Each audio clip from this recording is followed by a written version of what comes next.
Hey everybody, Kyle Goth here from GoatFromReviews.com and the Goat From Reviews YouTube channel. I've got a first reaction for the new Marvel film, Thor, Love and Thunder. This is Taika Waititi's return to the Thor franchise's second directing film in the MCU. It also gives us our fourth Thor film overall and brings back Natalie Portman in the role of Jane Foster.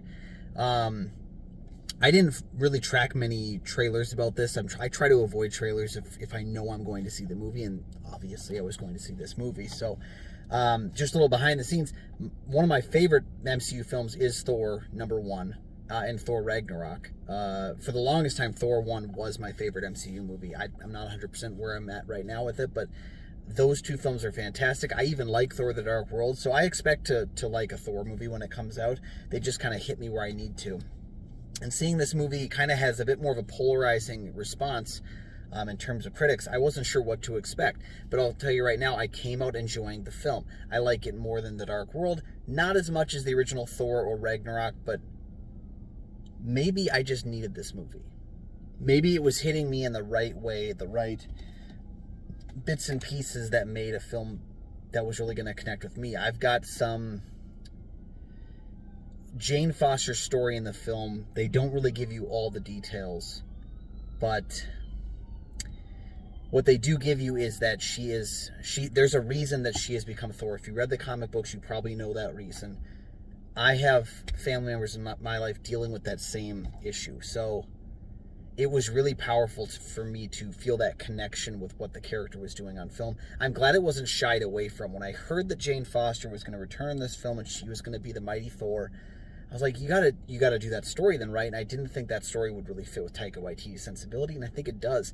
Now, as far as the comedy, most of the comedy works to a level of a a grin, that kind of stuff. It's not as laugh out loud funny as Ragnarok was, and I think that's because it is struggling a bit with trying to make sure that they get the heavy bits of tone with the light bits of tone.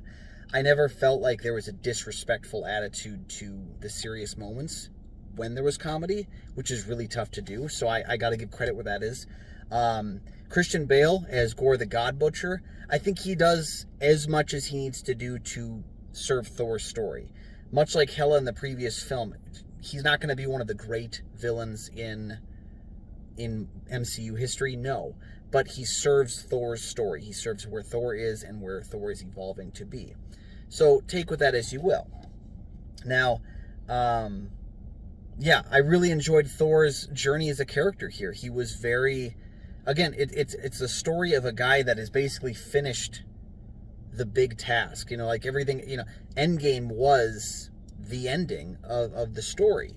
And so he's kind of searching for purpose again now in where he is. He's no longer the king of Asgard.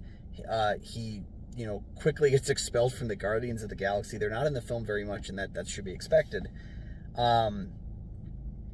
And he's searching for purpose in that. And that's a really difficult thing to muster as a character, because, again, the storyline is not all that intense. It's literally him searching for purpose and finding that there are some people out there that don't want him to exist. And that's a difficult kind of thing to do.